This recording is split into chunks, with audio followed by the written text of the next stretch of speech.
सुप्रभात दोस्तों, welcome to S2 classes, Subra Saraswati classes. तो आज की क्लास में हम अनुपमा सीरीज का नेक्स्ट लेक्चर लेकर आए हैं, जिसके अंदर जो है नीट 2022 में पूछा गया केमिस्ट्री का क्वेश्चन। और ये जो क्वेश्चन है वो क्लास 12 के केमिकल काइनेटिक्स का है।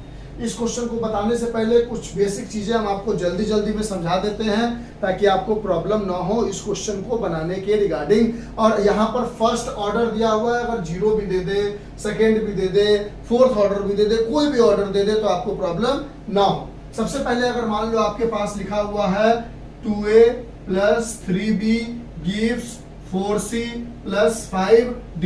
अगर आपसे कोई कहे इसका एवरेज रेट ऑफ रिएक्शन लिखो, तो आप -1/2 delta A by delta T is equal to -1/3 delta B by delta T is equal to +1/4 delta C by delta T is equal to +1/5 delta D by delta T। यानी average लिखना होगा तो जो reactant है उसका जो stoichiometric coefficient है उसको रेसिप्रोकल करोगे और उसके आगे माइनस लगाओगे। जो प्रोडक्ट है उसके स्टोइकोमेट्रिक कोएफिशिएंट को रेसिप्रोकल तो करोगे, लेकिन उसके आगे प्लस लगाओगे। इसके पीछे का रीजन ये है कि रिएक्टेंट जो है टाइम के अकॉर्डिंग उसका कंसंट्रेशन घटता है, इसलिए माइनस लगाते हैं। प्रोडक्ट का कंसंट्रेशन टाइम के अकॉर्डिंग बढ़ता है, इसलिए प्लस लगाते हैं। इसी का अगर आपसे कोई कहे इंस्टेंटेनियस ROR लिखो, तो आप क्या लिखोगे? -1/2, जहां डेल्टा लिख रहे हो वहां dA/dt is -1/3 dB/dt is equal to +1/4 dC/dt is equal to +1/5 dd/dt। ये d जो है स्मॉल d है, इंस्टेंटेनियस यानी किसी इंस्टेंट ऑफ टाइम के लिए। अब अगर मान लो कहीं पर दिया हुआ है A बराबर प्रोडक्ट, तो इसका इंस्टेंटेनियस ROR मतलब रेट ऑफ रिएक्शन कैसे लिखोगे? तो इसके आगे 1 है तो -1/1 dA/dt। कोई दिक्कत? तो कहता है for the first order reaction A equal to product दिया हुआ है, ठीक। तो A इक्वल टू प्रोडक्ट में पहले हमने इंस्टेंटेनियस ROR लिख लिया। अब एक दूसरा तरीका होता है रेट को लिखने का, रेट ऑफ रिएक्शन को लिखने का, कि K, अब रिएक्टेंट में क्या है? A to the power x and b to the power y।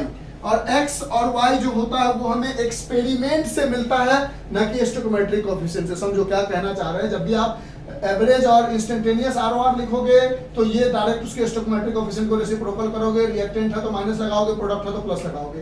लेकिन जब इसका रेट ऑफ रिएक्शन लिखोगे और इसको इसका पूरा नाम दिया गया है क्या कहते हैं उसको, रेट लॉ एक्सप्रेशन। अगर आप रेट लॉ एक्सप्रेशन कुछ ऐसा लिखोगे तो उसमें a का पावर में वो नहीं लिखोगे जो इसका स्टोइकोमेट्रिक कोएफिशिएंट है, a का पावर में x, b के पावर में y लिखोगे, क्योंकि x और y आपको एक्सपेरिमेंटली मिलेगा।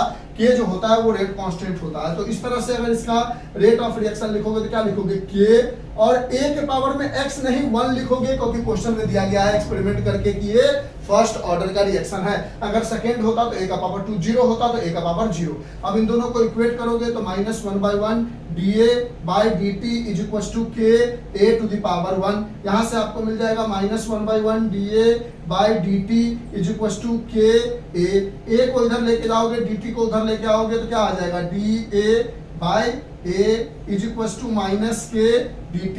इसको इंटीग्रेट कर दोगे, इसको इंटीग्रेट करोगे, यहाँ पर A कंसंट्रेशन है तो इनिशियल कंसंट्रेशन से रिमेनिंग कंसंट्रेशन टाइम 0 से लेकर t तक। और आप जानते हो 1/x dx का इंटीग्रेशन होता है log बेस ex। तो 1/a dA का इंटीग्रेशन करोगे, इधर से हटाते इरेज कर दे।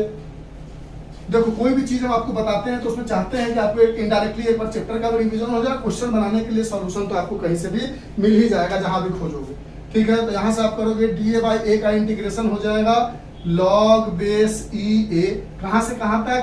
A0 से A तक इज इक्वल टू -K निकाल दोगे बाहर, dt का इंटीग्रेशन t 0 से t तक, ये एक बार डालोगे log base EA minus log base EA0 is equal to -K t -0।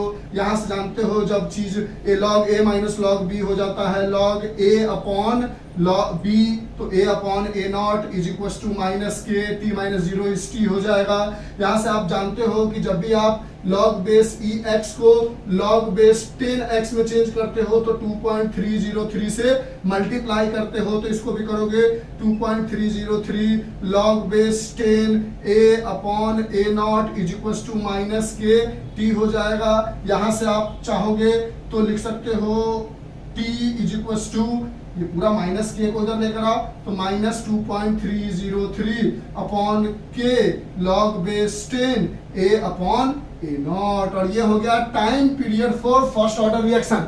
और कहता है इसमें rate constant of the reaction in minute क्या होगा, तो क्या क्या चीज दिया हुआ, तो for a first order reaction A equal to product initial concentration of A, यानी ए क्या है, ए नॉट की वैल्यू दी गई है, इनिशियल कंसंट्रेशन मतलब ए नॉट की वैल्यू है 0.1 मोलरिटी बिकेम्स 0.01 आफ्टर 5 मिनट, यानी हमारे पास ए की value remaining concentration after 5 minute है हमारे पास 0.001 मोलरिटी, टाइम का वैल्यू है 5 मिनट। अब हमसे रेट कांस्टेंट यानी के की वैल्यू पूछ रही है इन मिनट इनवर्स में, कि मिनट इनवर्स में के की वैल्यू क्या होगी, तो यहां से आप के बराबर minus 2.303 upon T log base 10 A upon A not का इस्तेमाल कर सकते हो। इस फार्मूला को, हाँ एक तरीका है डायरेक्ट फार्मूला रख लो, आपका काम हो जाएगा। लेकिन अगर फार्मूला भूल गए तो आप इस फार्मूला को एग्जाम में भी डिराइव कर सकते हो। तो आप बोलोगे सर क्या हमारे पास इतना टाइम होता है कि हम फार्मूला डिराइव कर सके, तो मेडिकल के सिलेक्शन के लिए आपको 720 में से 720 नंबर नहीं चाहिए, आपको 620 640 नंबर तक ही सिलेक्शन हो जाता है। तो आप इस बात का ध्यान रखोगे कि आप जितना बना के आओ, एक्यूरेट बना के आओ, और सिर्फ एक फार्मूला को भूलने की वजह से अगर आप किसी क्वेश्चन को छोड़ दे रहे हो तो ये आपके लिए बेइज्जती की बात है। इसलिए फार्मूला को भी ध्यान रखना है, याद है तो बल्ले बल्ले है, नहीं याद है तो यहाँ से डिराइव कर सकते हैं। अब टाइम की जगह क्या है हमारे पास 5 मिनट, क्योंकि मिनट में ही चाहिए तो हम टाइम का यूनिट को चेंज नहीं करते हैं, सेकेंड में चाहिए होता तो कर लेते।